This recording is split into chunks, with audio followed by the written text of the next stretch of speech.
चलो इसको उतार लिए थे।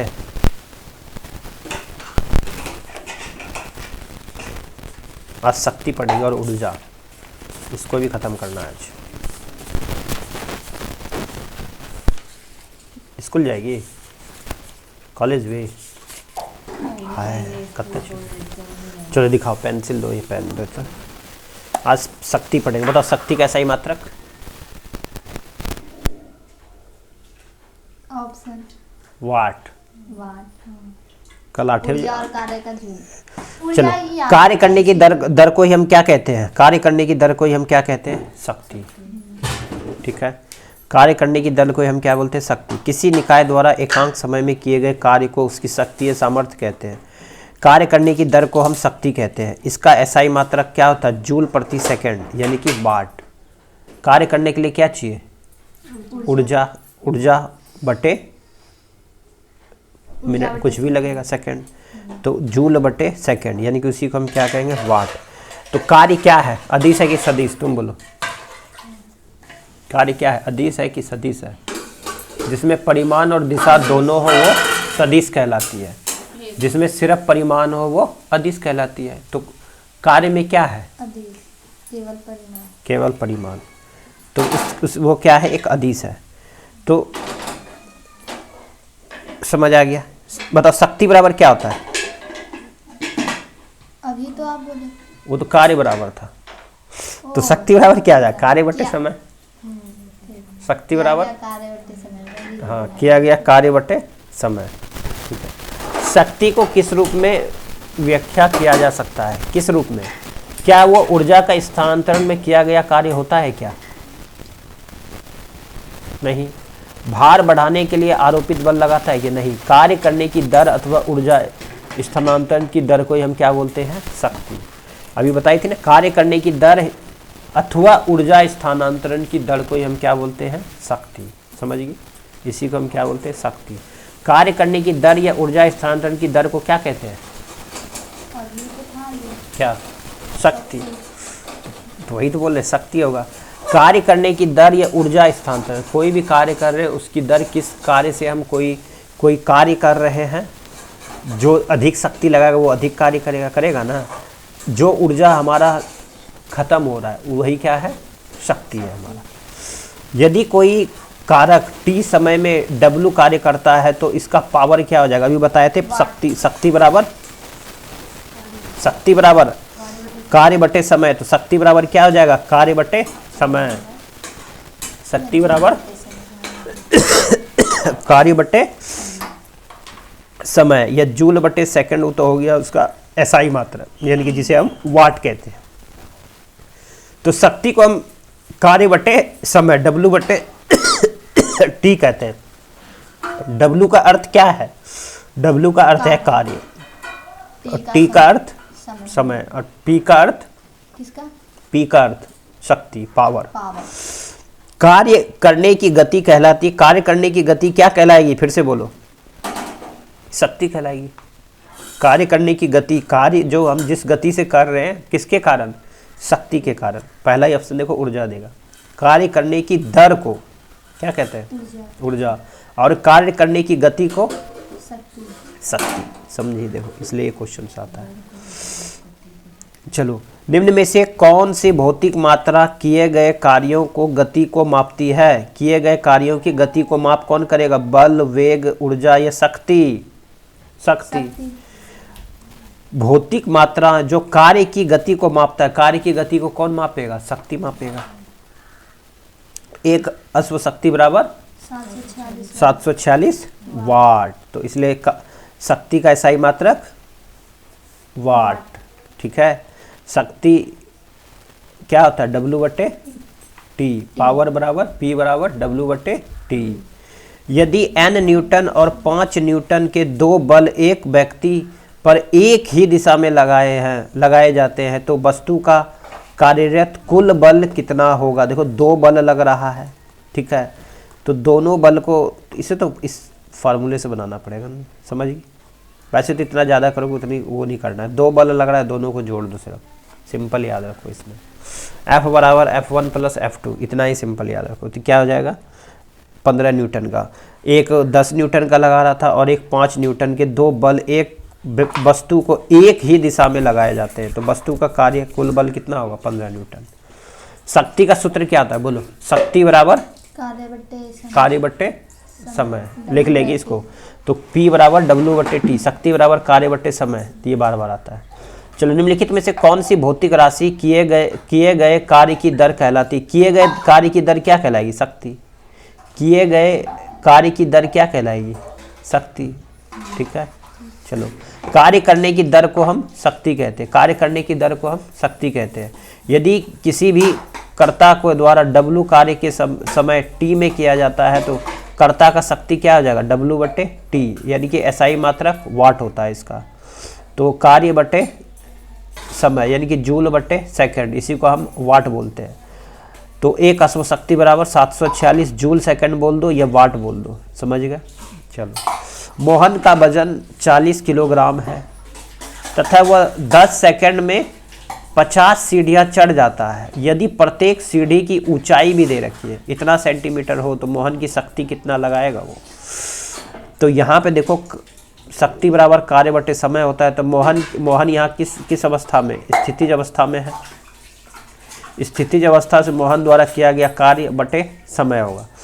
तो मोहन 40 किलो का वजन लेकर के चल रहा है, कितना 10 सेकंड में चल रहा है और फिर 15 सेंटीमीटर ऊंचा चल रहा है, टोटल कितना 50 सीढ़ी चढ़ रहा है। तो उसने समय भी लिखना है ना, समय कितना है 10 सेकंड में चल रहा है और गुना में 100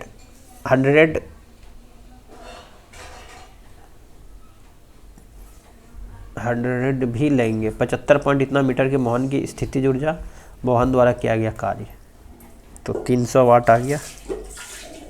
बहुत लंबा सवाल है, हटाओ इसको। चलो आगे, यदि कोई लड़का 4 मिनट में 600 न्यूटन बल के साथ 20 मीटर की दूरी तय करता है तो लड़के द्वारा खपत की गई शक्ति, तो शक्ति बराबर कार्य बटे समय। तो टोटल खपत वो कितना कर रहा है, यहाँ पे कितना लगा रहा है 600 न्यूटन का बल लगा रहा है, तो लड़के द्वारा किया गया समय 4 मिनट, 4 मिनट को सेकंड में बदल दिएंगे, समझिएगा। 4 मिनट को सेकंड में बदल दिए तो कितना हो गया 240 सेकंड। लड़के द्वारा लगाया गया बल 600 न्यूटन लगा रहा है, लड़के द्वारा तय की गई दूरी इतनी, तो लड़के द्वारा किया गया कुल कार्य, तो लगाया गया बल गुना तय की गई दूरी, तो कार्य बराबर क्या ले लेंगे बल गुना दूरी। तो बल कितना लगा रहा है वो 600 न्यूटन का और दूरी कितना था इतना, तो टोटल कितना हो गया 1200 न्यूटन प्रति मीटर। ये क्या हो गया 12,000 जूल निकल गया। अब जाकर के निकालेंगे शक्ति बराबर कार्य बटे समय, तो शक्ति कितना लगाया 12,000 का जूल और कितने समय में, तो 240 सेकंड में, समझे। पहले हम निकालेंगे इसका कुल कार्य, तो कुल कार्य कितना लगाया, इतना न्यूटन का बल और इतने मीटर की दूरी तक चल रहा, तो ये निकल जाएगा कुल कार्य, समझ गए। और फिर क्या कर देंगे उसको भाग देंगे, तो यहाँ मीटर में है, मीटर में है तो हम इसको किसके में निकालेंगे सेकंड में निकालेंगे, समझ गए। यहाँ पे दोनों यूनिट को देखना पड़ेगा तभी बनेगा ये। तो पहले तो कुल कार्य निकाल लेंगे, तब जा करके हम उसका समय निकालेंगे, तब उसको भाग देंगे, तब हमारा निकल जाएगा कुल कार्य कितना होगा।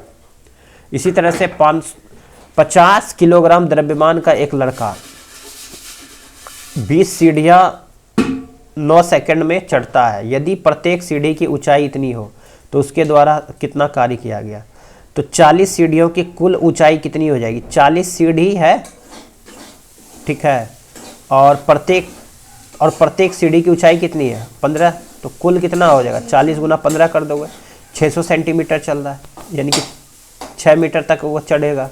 उसके बाद कुल कार्य जहाँ पे ऊंचाई भी दिया हो तो कार्य क्या निकाल देंगे mgh से निकाल देंगे, है ना। कुल कार्य कितना हो गया 50 द्रव्यमान लगा रहा है, m हो गया ये, और इसकी ग्रेविटेशनल कितना लेना है 10, और हाइट कितनी है उसकी 15, हाइट कितनी है, अच्छा हाइट यहाँ से ले लिया 6 मीटर। तो यहाँ पे सबको एक जैसा ले लेगा, यहाँ किलो में है, यहाँ पे मीटर प्रति सेकंड में है, यहाँ पे भी हमने मीटर में इसको चेंज कर दिया, अच्छा ठीक है 6, तब ये कितना हो गया 3000 जूल हो गया। तो शक्ति बराबर कार्य बटे समय, तब इसको निकालेंगे। तो इस सवाल को भी उतार लेंगे। चलो, उस भौतिक मात्रा का नाम बताए जो बल और वेग के गुणनफल के बराबर होता है। तो बल और वेग का गुणनफल क्या कहलाता है? शक्ति। तो शक्ति बराबर कार्य बटे समय, और कार्य बराबर बल गुना विस्थापन था ना। तो बल गुना वेग, बल गुना वेग के गुणनफल क्या कहलाएगा? तो शक्ति। ठीक है, पहला ऑप्शन कार्य दिया। कार्य करने की क्षमता को हम शक्ति कहते हैं। तो यदि किसी गतिमान वस्तु का कोई बल F लगाता है तो उस बल द्वारा आरोपित शक्ति P है। तो वस्तु के वेग और गुणनफल का बराबर होगा क्या? पावर। ठीक है, क्या होगा? पावर। चलो, एक 40 kg भार वाले लड़की इतना सेकंड में इतने मीटर तक ऊंचाई होने वाली सीढ़ियों पर तेजी से चढ़ जाती है, तो उसके द्वारा विकसित शक्ति क्या हो जाएगी? अब फिर से निकाल देंगे। पहले कार्य, कार्य बराबर द्रव्यमान गुना ऊंचाई गुना गुरुत्व, ये तीनों ले लेंगे, टोटल कार्य निकल जाएगा mgh। तो यहाँ से हो गया टोटल mgh निकाल दो। उसके बाद हमें क्या निकालना है? कार्य निकालना। पहले क्योंकि जिसमें भी ऊंचाई दे रखी है तो उसमें क्या लगा? mgh। तो यहाँ से क्या आ जाएगा? 40 गुना 10 गुना 5, तो 2000 क्या हो गया हमारा? कार्य। अब जाके हम निकालेंगे शक्ति। तो 2000 बटे 4 सेकंड, यहाँ 4 सेकंड में ही दे रखा है हमारा, तो 4 से इसमें क्या कर देंगे? भाग दे देंगे। समझ गए? एक सवाल उतार लोगे, इसको उसी को प्रैक्टिस करना है। सेम सवाल ही है ये भी। चलो, औसत शक्ति क्या होगा? सेम ही हो जाएगा। औसत शक्ति क्या हो जाएगा?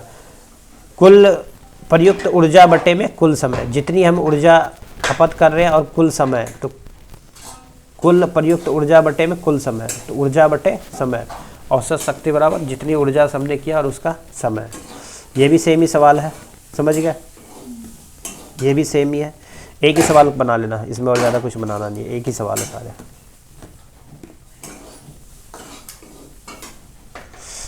अब सारे सवाल ही है इसमें।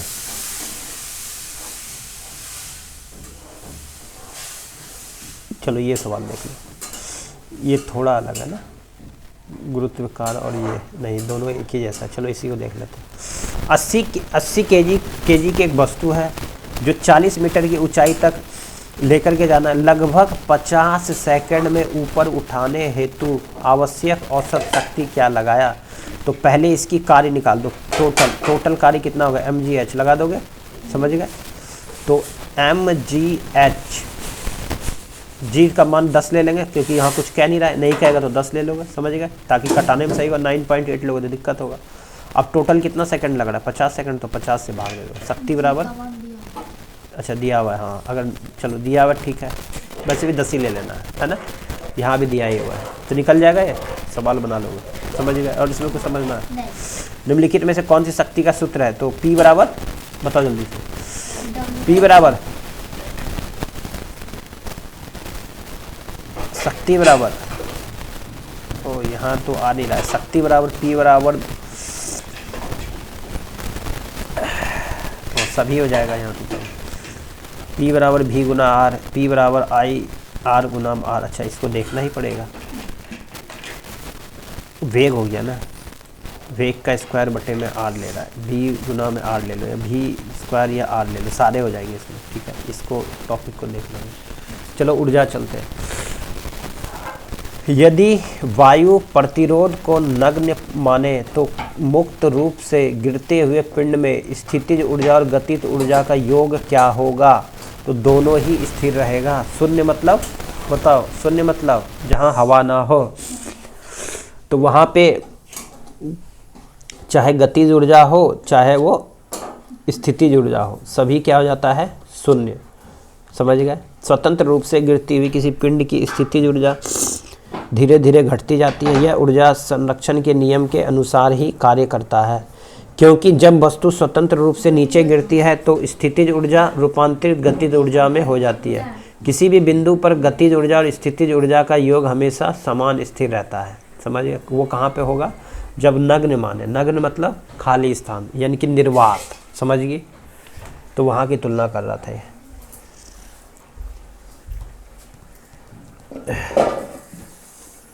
चलो हटाओ इसको, यहाँ से चलते हैं। जब आप एक रबर बैंड खींचते हैं, बता रहे थे ना उस दिन, बताओ कौन सी ऊर्जा होगी इसमें। जब आप एक रबर बैंड को खींचते हैं तो स्थानांतरित ऊर्जा डैश के रूप में संग्रहित होती है, तो कौन सी होती है? तो दोबारा पहले से हो जाएगा। कोई भी तीर धनुष को खींचे हो तो कौन सी ऊर्जा होगी? वो स्थितिज ऊर्जा। तो रबर बैंड को भी हम खींच के ऐसे कर देंगे तो वो क्या होगा? स्थितिज ऊर्जा में रहेगा, समझिए। ये आता है बार बार, तो वो कौन सी ऊर्जा होगी? स्थितिज ऊर्जा। या कोई हथौड़े को हम उठा रखे हैं तो वो क्या है? स्थितिज ऊर्जा में है, समझ गए। डैश के कणों की गतिज ऊर्जा अधिकतम होती है। सबसे अधिक गतिज किस में होता है? गैसों में। पढ़ चुके हैं, ठोस द्रव गैस में पढ़ाए थे।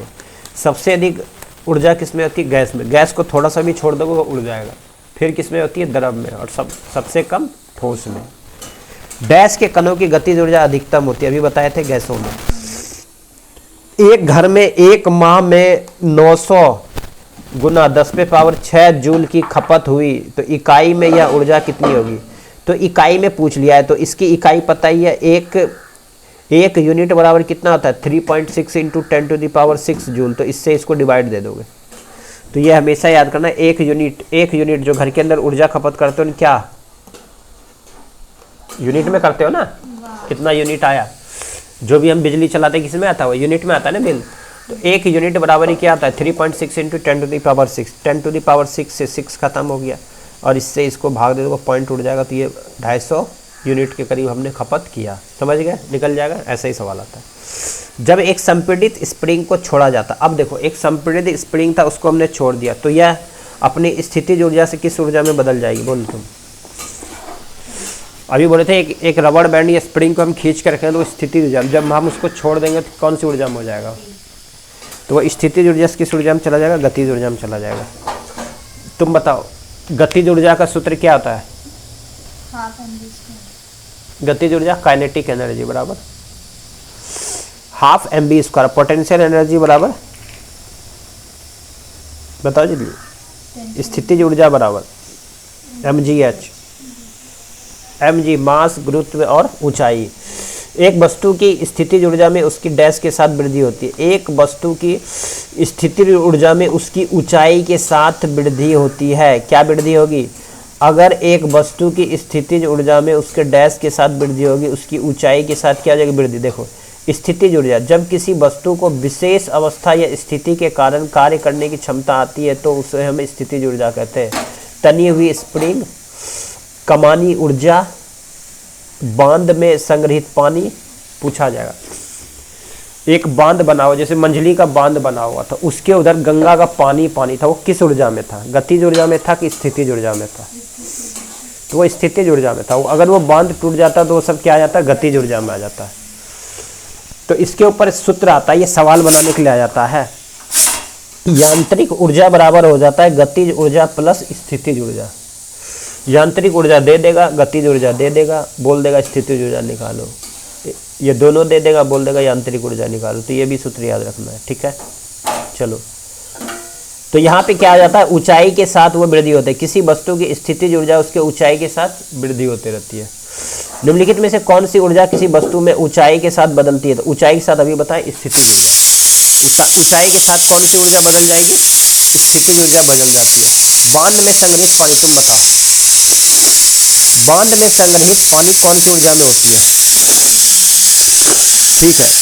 एक गतिशील शक्ति अनिवार्य रूप से डैश प्राप्त करती है। एक गतिशील शक्ति कौन सी ऊर्जा प्राप्त करेगी? तुम बताओ, गतिज ऊर्जा की स्थितिज ऊर्जा? एक गतिशील वस्तु, अगर कोई गतिशील वस्तु है, मान लो तुम दौड़ रहे हो, कोई भी चीज जो गतिशील है वो कौन से ऊर्जा में होगा? स्थितिज ऊर्जा में होगा, गतिज ऊर्जा में? अच्छा तुम बताओ, एक ट्रेन में बैठे हुए है ना, ट्रेन में बैठे हुए, तुम बताओ तुम कौन सी ऊर्जा में हो? और ट्रेन गतिज ऊर्जा में है, ठीक है।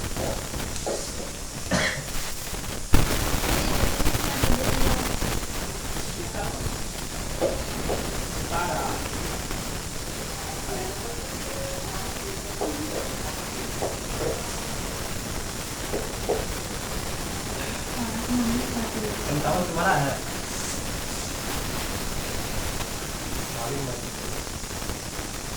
नाम लिखा हुआ कौन सी है? हाँ।